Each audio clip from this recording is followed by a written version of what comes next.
Greetings, Exxon here, and today I'll be continuing my overview of the SPV3.2 update.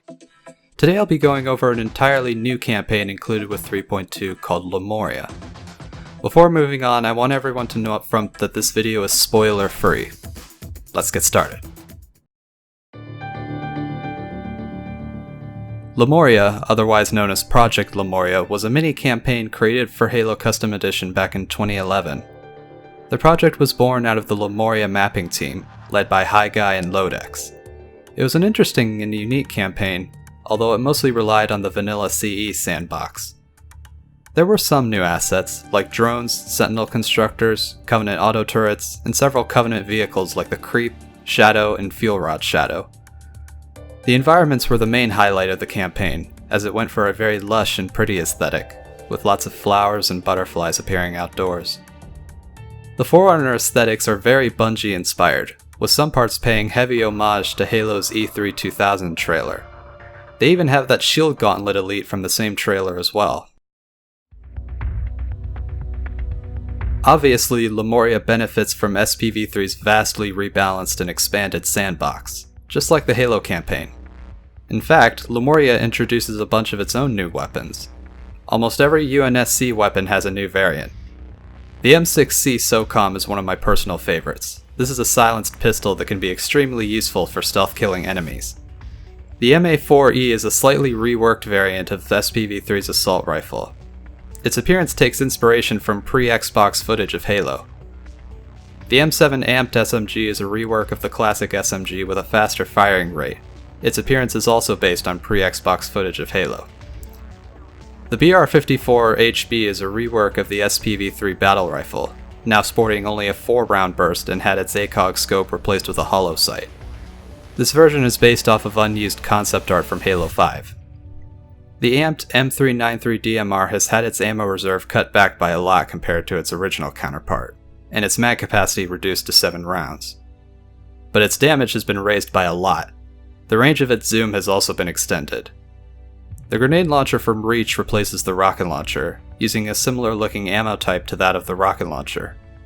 It travels farther with less arc and does more damage than its Reach counterpart. The trigger can also be held down for a delayed detonation.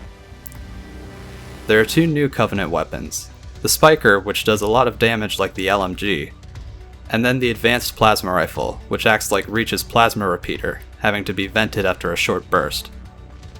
There's also a new type of Sentinel beam called the Sentinel Rifle Beam, or as the game calls it, Unrecognized Organic Piercing Incineration Beam. It's a gold-purple reskin of the Sentinel Sniper Beam, with a rework to its firing functionality. Designed to be similar to the light rifle, but with the addition of burn damage. For this campaign, they've also replaced the cluster grenade with the needle grenade that was introduced with the Commander.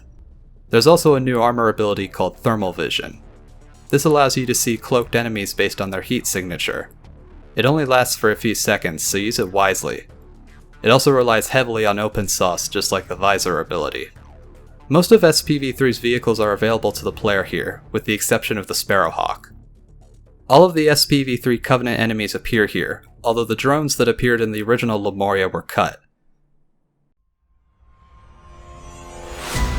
In this story, you play as Spartan 017, otherwise known as May. You'll be accompanied by an ODST sergeant known as Brandon Kiefer.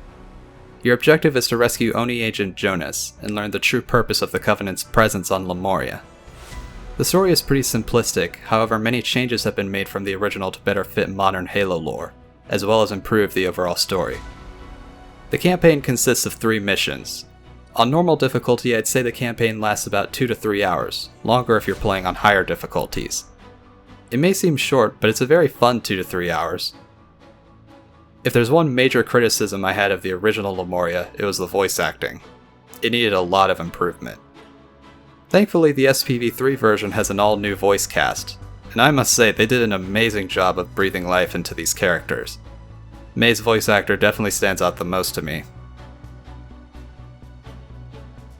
Overall, Lemuria has been given an impressive overhaul. There's no new level geometry here, but with the help of SPV3's textures, sandbox, a reworked story and voice cast, this mod has definitely evolved in a way I never expected. If you've never played Lemuria before, now's definitely the time to do so.